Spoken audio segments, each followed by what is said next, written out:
In the glittering yet dangerous court of King Henry VIII, few stories end happily. Power, beauty, and youth could make one rise overnight, but one wrong step could lead straight to the executioner's block.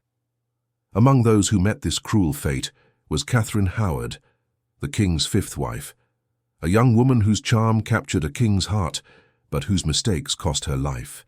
This is her story, the story of a queen who danced her way into the Tudor court spotlight and fell under the shadow of betrayal and death.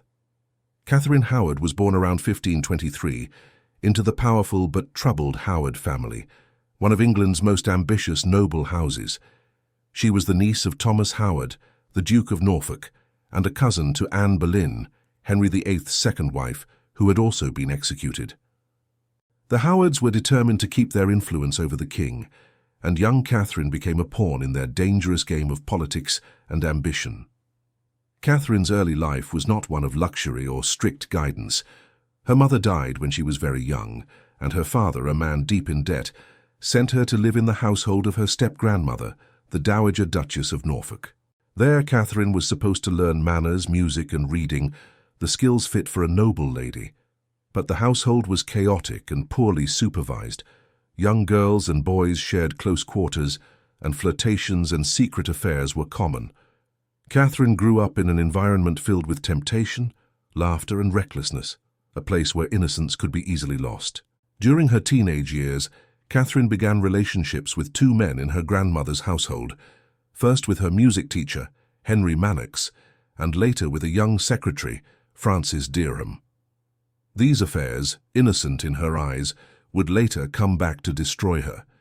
But at the time she was just a lively, beautiful girl who loved music, dancing, and fun, unaware that her past would one day become deadly evidence. When she entered the court of King Henry VIII around 1539, Catherine was no more than 16. She became a lady-in-waiting to Anne of Cleves, Henry's fourth wife. But Anne's marriage to the king was a disaster. Henry found her unattractive and felt tricked by her appearance.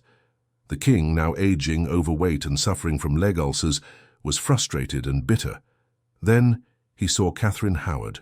To Henry, Catherine was like a bright flame in a world of cold shadows, young, lively, and full of affection. She reminded him of his youth, of passion long forgotten. She called him her rose without a thorn, and in return he showered her with gifts, jewels, and titles. For Catherine, it must have felt like a fairy tale. She was a poor girl elevated to the throne of England, adored by the most powerful man in the kingdom. But the fairy tale had cracks beneath the surface. Henry VIII was no Prince Charming. He was a man in his late 40s, twice her age, plagued by paranoia and a violent temper. His court was filled with spies, whispers, and enemies.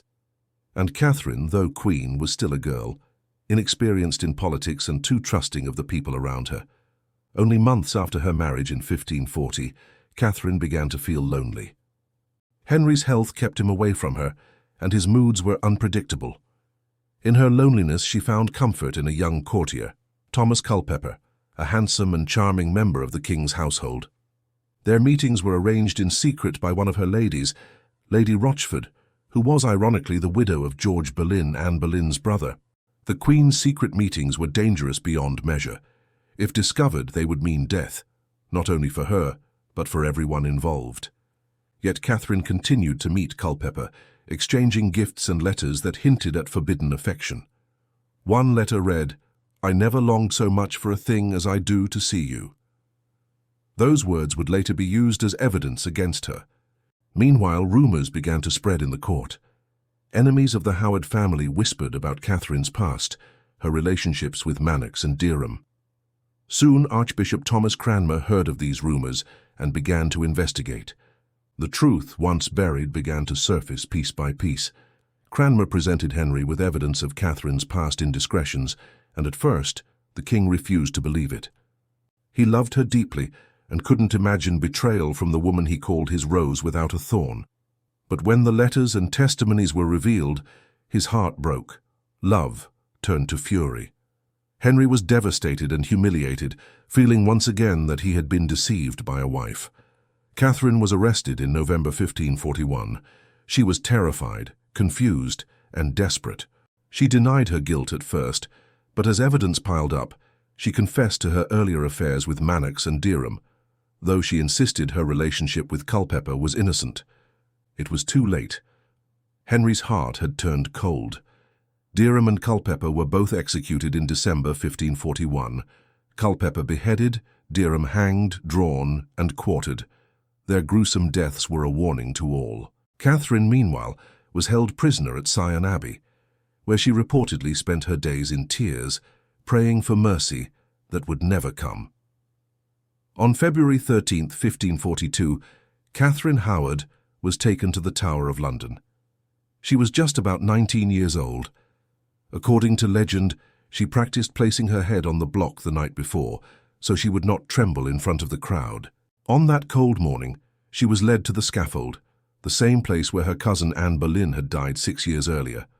Dressed in black, she faced her fate with dignity.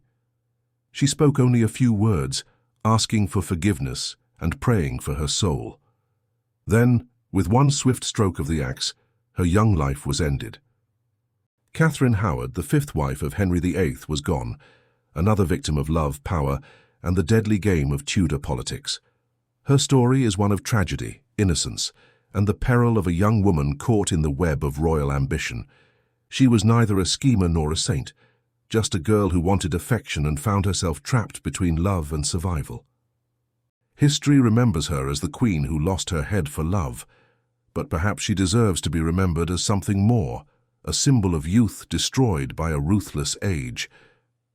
In the end, Catherine Howard's name joined the list of Henry VIII's doomed wives. Her brief reign as queen lasted barely 16 months, yet her fall remains one of the most haunting tales of Tudor England, a reminder that in the court of Henry VIII, beauty could be a curse and love could be fatal.